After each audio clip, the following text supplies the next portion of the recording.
안녕하세요. 포텐셜TV의 황희성입니다. 안녕하세요. 김건우입니다. 오늘은 현대차 생산직 관련한 얘기를 좀 해보려고 해요. 9급 공무원, 7급 공무원 모두가 가고 싶어하는 직장이지만 최근에 이 공무원과 또 비교가 되는 부분이 바로 현대차 생산직 관련한 공채가 떴기 때문에 많이 또 비교가 일어나고 있거든요. 일단 현대차 생산직에 이렇게 많이 몰리는 이유가 뭐라고 생각하세요? 일단 그 부분의 얘기를 먼저 하자면, 네.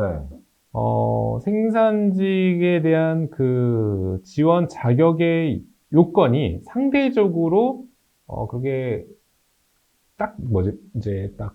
뭔가 높지 않다? 그렇죠. 허들이 높지 정형화돼 있지 않다. 않죠. 예, 네. 그리고 기본적으로 이제 고졸 이상이면은 지원이 가능한 상황이고, 더군다나 입사를 하게 되면은 실질적인 연봉이라든가 사실 그게 제일 중요하잖아요. 복리라든가 네. 복지라든가 그리고 그런 혜택들에 있어서 아무래도 이제 관심을 갈 수밖에 없죠. 네. 그런데 더 중요한 거는 이 현대자동차라는 회사가 앞으로 더욱더 성장할 거다라는 예측이 되기 때문에 이렇게 또 몰리는 게 아닐까 이렇게 생각돼. 회사의 가치로만 보면 또 그렇게 생각해 볼 수 있겠네요. 일단 지금 전체적인 내용을 얘기를 하자면 올해는 일단 400명을 뽑을 예정이고 12일까지 지금 채용이 이루어지고 있는데 내년에는 또 300명을 뽑는다고 하니까 총 이제 올해 내년 합해서 700명을 뽑는 거잖아요. 굉장히 좀 많은 채용 인원이 몰릴 것으로 예상이 되는데 지난해 기아가 기술직 100명 채용 당시에 49,432명 이렇게 지원을 했다라고 하는데 올해는 이 현대차 생산직인데 이 첫날에 4만 명이 일단 홈페이지에 몰리면서 접속이 장애가 일어나기도 하고 그랬다고 하더라고요. 참 이게 생산직, 옛날에는 사실 생산직은 블루 컬러라고 해가지고 조금 기피하기도 했고 공무원은 소위 말하는 화이트 컬러잖아요. 공무원의 장점이 또 확실하게 있잖아요.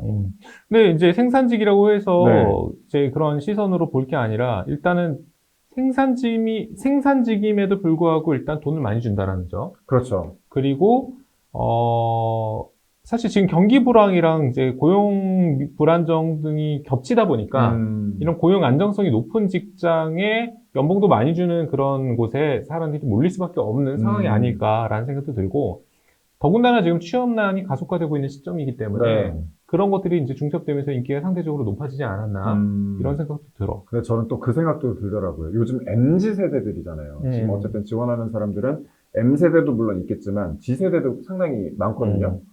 그런데 보면 조금 그들은 옛날과 가치가 좀 달라졌다는 거죠. 달라졌다는 건데 옛날 같은 경우는 그래도 공무원이 명예도 있고 좋지 않냐, 안정적이고 철밥통 아니냐. 그런데 요즘 G세대는 인식이 좀 많이 다른 것 같더라고요. 공무원이 원래 전통적으로 워라밸이 좀 보장된다라고 하지만 요즘은 생산직도 어차피 일하는 시간 말고는 다 확실하게 쉴 수 있지 않냐. 어쨌든 스케줄 근무로 갈 거고 그렇게 위험한 일도 없을 거고 이런 인식이 있다는 거예요. 근데 사실 뭐 전통적으로 보면 드라마라든지 어떤 뭐 채널 같은 데 보면 뭐 어쨌든 가장 아버지는 보통 뭐 양복, 정장 걸쳐 입고 이런 식으로 나오잖아요. 블루컬러에 대한 인식도 요즘 MZ 세대에 들어서 많이 바뀐 것 같기도 하다는 생각이 들더라고요. 나는 이제 근본적인 원인은 네. 이런 이제 그 직업에 대한 인식보다는 회사에 대한 인식이 더 큰 시대가 된 것 같고, 그렇지. 네. 그리고 실제로 이제 공무원에 대한 기피 현상이 좀 가속화되고 있는 것들이 우리가 놓고 봤을 때 일단 지금 채용 규모도 일단 줄었고, 그리고 너무 돈을 적게 받는다라는 그렇죠. 인식이 크고, 더군다나 특히 이제 9급부터 시작하는 분들 같은 경우에는 일단 그 잡무가 많다. 네. 근데 인수인계도 잘 안 된다. 그러니까 내가 시작부터 어떻게 내가 기초 교육을 받아서 일을 완수를 해야 되는지에 대한 정확한 그런 가이드라인이 없다 보니까 일을 하기 굉장히 까다롭다고 얘기를 하더라고. 공무원들이요. 사실 이게 그런 얘기도 있더라고요. 민증 잡한 게 아니냐.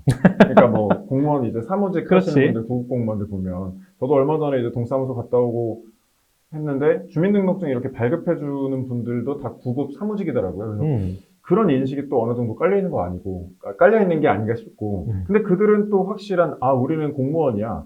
요즘 뭐 소개팅 옛날 같은 경우는 소개팅이라든지 미팅 나가면 저 공무원이에요 하면서 명함도 이렇게 당당하게 줬다라고 하는데 요즘은 좀 인식이 많이 바뀌었나 보네요. 근데 이제 네. 사실 그런 거지. 9급 공무원으로 시작을 해서 내가 네. 결혼 정년기까지 일을 열심히 한다고 가정을 했을 때 거기에 따른 기대 수익이 실질적으로 우리가 살고 있는 집을 살 수 있느냐, 혹은 전세라도 들어갈 수 있느냐, 중요하죠. 그런 부분에서 상대적인 그 초반 러시 같이 네. 그 돈을 벌어들이는 속도가 일단 대기업이나 중견기업과의 속도의 차이가 너무 크다 보니까 그런 부분에 향후에 이제 시간이 갈수록 호봉제로 인해 가지고 계속 기본소득은 높아지겠지만 네. 사회초년생들한테는 그렇게 매력 있는 부분은 또 아닐 수 있으니 돈적인 측면에서. 그런 부분에서 공무원에 대한 인기가 시들지 않았나라는 생각도 들어. 그렇죠. 사실 요즘 이슈 화두는 집 문제잖아요. 그렇지. 집을 과연 살 수 있을까? 근데 공무원 호봉만으로는, 공무원 월급만으로는 이걸 현실적으로 가능하지 않겠다 싶어 하는 사람들이 많더라고요. 그래서 저희가 좀 조사를 해봤잖아요. 9급 공무원, 7급 공무원, 일단 1호분 기준으로 9급 공무원이 168만 6,500원을 받는다라고 하고, 그 다음에 7급 공무원은 192만 9,500원 정도를 수령한다라고 하더라고요. 근데 이제 대기업하고 상대적으로 비교를 하면 많이 차이가 나는 거잖아요. 거기다가 뭐 사실상 네. 세금하고 네. 그리고 공무원 같은 경우는 기본적으로 연금을 또 제하고 수령하다 그렇죠. 보니까 이게 진짜 나한테 들어오는 실소득액이 지금 뭐 160만 원, 170만 원 된다고 하더라도 더 낮을 수 있다는 거지. 그러면은 어떻게 보면 최저시급보다 덜 받는 셈이잖아. 네. 그런 것들이 계속 쌓이다 보면은 사실상 열심히 공부한 거에 대한 보람이 어떻게 보면 그 돌아오는 뭐 돈에 의한 뭐 기쁨일 텐데 그런 것들이 사라지는 그런 상황이 아닐까? 이런 생각도 들어. 근데 이제 단순히 돈으로만 비교하기에는 조금 무리가 있지 않을까요? 공무원은 사실 많은 사람들이 얘기를 한 부분이 명예 아닌가? 그렇지. 명예가 있을까요? 뭐 이런 우스갯소리 얘기도 하던데, 보니까 킹갓 공무원이라 해가지고, 네. 너네 잘못하면은 주민등록 말소시킨다. 어. 이런 권한이 있다. 약간 근데 이제 우스갯소리인데, 사실 공무원의 그런 가장 큰 특징은 이제 나라를 위해서 일을 한다라는 그렇죠. 개념이잖아. 근데 또 이게 옛날에는 뭐 어떻게 보면 먹혔을 수 있는데, 지금 세대들, 특히 공부 열심히 해가지고 들어간 세대들이 실제로 내가 공무원이 딱 돼서 발령 받기 직전까지는 좋은데, 발령 받고 나서 내가 일을 시작을 하다 보면은, 여기서 내가 어떤 발전을 이룰 수 있을까? 비전을 이룰 수 있을까? 이런 부분하고, 민원 처리에 계속해서 시달리는 그런 경험들을 하다 보면은, 딱히 그렇게 매력적인 직업인가? 라고 생각이 들 수밖에 없을 것 같아. 역시 민원 처리라든지 실제 업무로 가보면 그렇게 매력적인 직업은 아닐 수도 있다. 이런 말씀이신 것 같은데, 그래요. 그래서 그런지 공무원 명예직이 아니라 멍해직이다. 뭐 이런 얘기도 있고요. 공무원들은 뭐 말씀하셨다시피 발령을 받게 되잖아요. 그렇지. 내가 원하는 대로 안 갈 수도 있는 거거든요. 지방으로 발령 날 수도 있는 거고. 그렇기 때문에 참 그런 부분이 좀 애매한 것 같아요. 실제로 공무원들 임금을 저희가 또 조사를 해봤는데, 7급의 경우 총 생애 기간 동안에 받는 그 임금이 28억 7천까지 간다라고 조사가 나와 있더라고요. 7급 정도가 돼야 이 정도인데 9급은 이거보다 적다는 거잖아요. 그렇지. 그럼 이거랑 이제 현대차를 한번 비교를 해보면 괜찮을 것 같은데, 현대차 일단 생산직의 경우에는 초봉이 5천에서 6천 정도가 되고 평균적으로 9,600만 원. 이건 생산직 전체 평균을 말을 하는 겁니다. 그런데 이제 참고로 현대차는 6천에서 8천이 이제 초봉이고 직군마다 다르겠지만 평균적으로 8천에서 1억 정도를 받아가는 게 현대차 현대차 직원들의 임금이네요. 16년 차가 되면 대략 1억 3천을 받는다라고 하니까 연봉이 1억인 사람들이 굉장히 많은 거잖아요. 참 여기에 뭐 의료비, 교육비도 지원이 된다라고 하고 대기업은 대기업이네요. 그러니까 이제 사회초년생 입장에서는 네.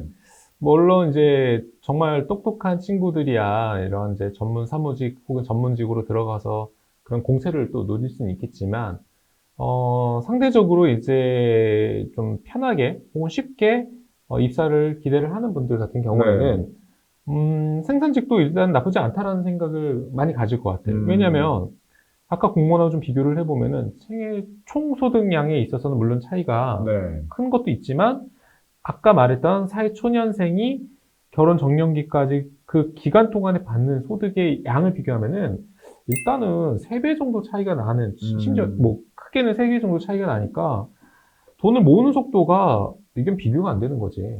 극단적으로 그렇게 볼 수 있겠네요. 그러면 진짜 이렇게 비교를 해볼 수 있겠네요.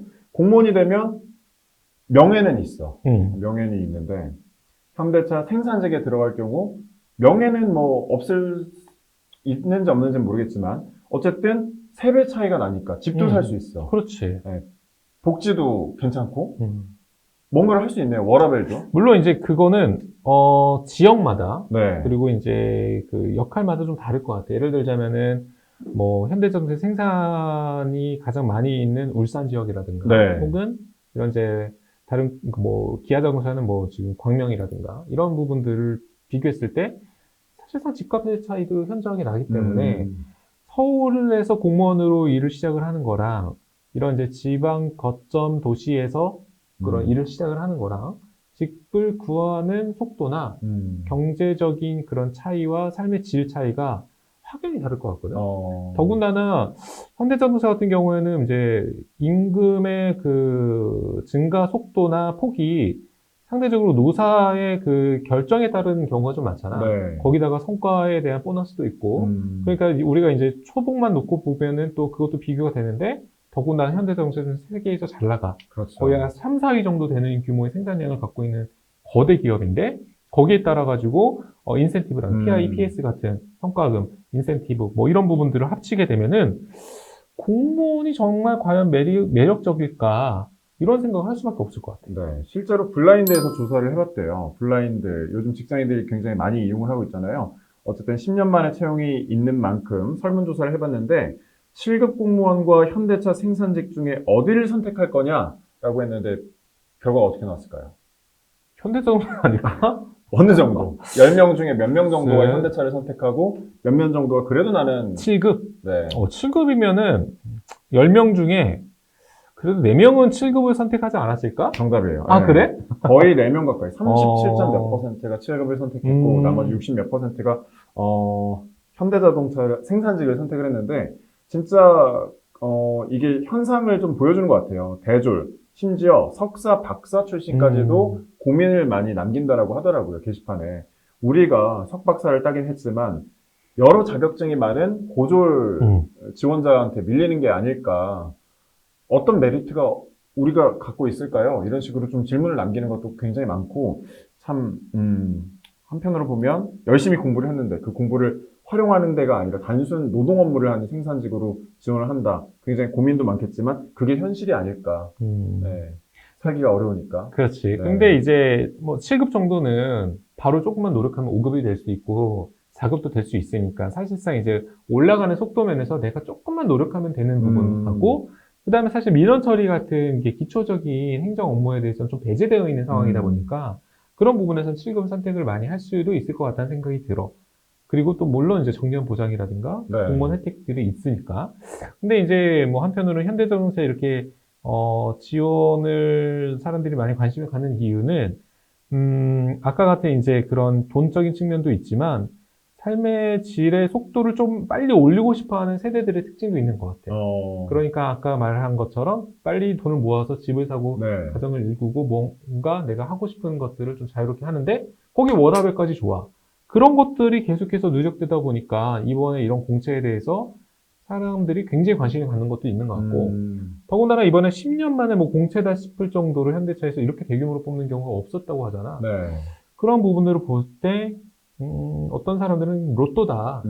그리고 되기만 하면 진짜 로또다. 뭐 그렇죠. 금속신의 가오를 받자. 뭐 이런 우스갯소리도 하고 있거든. 그랬을 때 진짜 현대차 들어가기만 하면 포텐 터진다 이런 얘기를 하는 거니까 지금 사실상 비교는 좀 무의미하지만 네. 9급을 준비하는 그런 이제 대졸 취준생 입장에서는 뭐 생산직이라도 난 상관없다. 현대차면은 괜찮다라고 생각한다면 정말로 괜찮지 않을까? 그런 생각도 들어. 네. 확실히 좋은 회사이면 확실하니까. 근데 돈을 많이 버는 회사가 현대차만 있는 건 아니잖아요. 또 보면 뭐 삼성전자도 그렇고 또 우리가 고액 연봉을 받는 직업이라고 하면 어떤 게 떠오르시나요? 직업이면 의사, 뭐 의사. 변호사, 뭐 이런 진짜 비교할 수 없는 그런 이제 직업적인 분들도 있겠지. 그리고 대기업 중에서는 현대차, 삼성전자, 하이닉스, SK 하이닉스 이런 회사들도 있으니까 이런 부분들을 비교해보면은 이제 공무원하고의 비교가 확실히 확연히 차이가 나지 않을까? 참 아쉽기도 하고 좀 씁쓸하기도 하고 저도 대기업을 빨리 지원을 할 걸 그랬나 싶은 생각도 들고요. 어쨌든 현대차 생산직 관련해가지고 최종적으로 또 어떻게 결과가 나오는지를 지켜보면서 좀 이 대화가 한 번 더 할 수 있는 주제가 되지 않을까 싶은 생각도 드네요. 일단은 이제 좀 정리를 하면은 현대차에 이렇게 생산직임에도 불구하고 지원율이 높고 관심이 높은 이유는 종합해 봤을 때는 현대자동차라는 브랜드의 가치가 과거하고 비교했을 때 굉장히 올라갔기 때문에 네. 이게 이제 상대적으로 이제 생산직이라는 타이틀이 아니라 직장으로서의 가치가 굉장히 높아졌다. 네. 그리고 거기에 따른 기대 심리가 높아진 것도 이유를 들 수 있을 것 같고, 그리고 이제 공무원하고 비교했을 때 각각 놓고 봤을 땐 생애 총 소득의 기준이 우리가 생각했던 것보다 상대적으로 그런 대기업의 그 생애 총 소득이 높다 보니까 네. 그런 부분에서 아, 공무원 뭐 열심히 백날 해봤자 겸직도 안 되지. 그리고 또 그렇죠. 노동자도 아니잖아. 네. 그러니까 뭐 노동절에도 내가 출근해야 되지. 뭐 이제 거기서 또 새롭게 돈 벌려면은 사실상 한계도 있지. 그러다 보니까 이제 그럼에도 불구하고 내가 뭐 기회가 더 많은 그냥 일반 사기업에 가서 내 꿈을 펼치자. 혹은 내가 거기서 일단 고정적으로 수익을 만들어내고 그다음에 내가 하고 싶은 거 좀 해보자. 그리고 더 나은 뭐 이직의 기회라든가 이런 것들도 있을 수 있으니까 그렇게 가는 게 어떨까 이런 생각을 하는 것 같거든. 네. 그렇기 때문에 이런 이제 돈에 대해서 바라보는 가치들이 과거와는 굉장히 달라졌던 것 같아. 직업을 보는 기준에서. 그렇죠. 그리고 또 이제 다른 직업군하고 또 비교를 하게 되면은 이런 대기업의 그 연봉의 수준이 사회초년생들에게는 초반 러시가 가능한 수준의 규모다 보니까 우리가 백날 뭐 공무원으로 이제 시작을 해서 막 기쁘고 명예를 얻었고 막 이렇게 했던 거랑 이제 현실을 딱 마주했을 때, 그러니까 한 달 월급 통장 딱 찍히는 금액하고 마주했을 때 네. 느끼는 그 괴리감. 다르죠. 그게 너무 크다 네. 보니까 이런 현상들은 앞으로 더욱더 가속화될 것 같아. 현대차 생산직의 시작이 될 수도 있다라는 공무원에 대한 말씀이시네요. 관심이 네. 굉장히 낮아질 거고, 그랬을 때 이게 기업에 대한 일반 기업으로 몰려가는 비중이 높아지지 않을까 이런 생각도 좀 들어. 네, 앞으로도 또 이런 여러 가지 채용이 또 예정이 돼 있다고 하니까 현대차뿐만 아니라 뭐 다른 대기업도 이런 생산직, 기술직 쪽 채용이 많이 이루어진다고 하는데 그때마다 또 이렇게 많이 러시가 일어날 것 같고 그게 요즘의 세상의 좀 현실이 아닐까 싶은 생각이 듭니다. 근데 여기서 내가 하나만 더 짚어주자면, 네. 그럼 우리가 그 다음 단계는 무엇을 봐야 하는가잖아. 그랬을 때는 지금 어떻게 보면 그동안 쌓여왔던 공무원 시장이, 그러니까 공무원 준비 네. 시장이라고 얘기를 할게. 공무원 시험을 준비하는 그런 시장들, 그러니까 노량진 시장이라든가, 노량진에 이런 이제 공무원 뭐라 그러냐, 학원가, 네, 뭐 아니면 교육기관, 교육업체, 그렇죠. 뭐 신림동 고시촌 같은 곳들, 그런 쪽에 대한 수요나 이제 참여가 굉장히 감소하지 않을까. 그런 것들을 좀 살펴볼 수 있잖아. 얼마 전에 보니까 에듀윌 같은 경우에도 네. 지금 비상경영 체제 시작했다고 하고 있고, 뭐 지금 공무원 응시자 수도 굉장히 줄어들고 있는 입장이다 보니까, 그러면 상대적으로 거기에 따른 관련 기업들, 관련 지역들, 관련 상권들, 이런 곳에서 지금 굉장히 영향을 받지 않을까. 또 다른 것도 짚어볼 수가 있을 것이다. 그런 네, 생각해볼 수 것들을 있을 것이다. 생각을 해본다면은, 네. 뭐 우리가 지금 이런 현상들을 바라봤을 때, 단순하게 지금 공무원으로 한 1년, 이렇게 평생 일해서 내가 한 26억 정도를 버는데, 현대차 가니까 36억 정도를 벌더라. 그럼 당연히 내가 뼈 빠지게 공무원으로 준비해가지고 막 고생하고 그 시험 1년, 2년, 3년 그 아까운 청춘을 날리느니, 그냥 내가 지금 빨리 일을 시작을 하겠다. 이런 사람들이 많아진다면, 지금 다른 그러니까 공무원을 바라보고 있는 시장에서 버티고 있는 그런 지역 상인들이나 그런 관련 교육기관들은 빨리 준비를 하거나 다른 방법을 찾아야 되는 그런 시간이 굉장히 앞당겨질 수 있을 거라 생각해요. 참, 네. 어렵네요. 참. 그래도 공무원 준비하시는 분들 좋은 직업이니까요. 너무 많이 이렇게 빠지진 마시고요. 네. 이걸 참, 아쉬운 마음으로 또 이렇게 정리를 해야 될 것 같네요. 어쨌든 현대차 생산직 관련해가지고 공무원과 비교를 해보면서 경제 현안을 한번 짚어봤습니다. 여러분 고맙습니다. 감사합니다.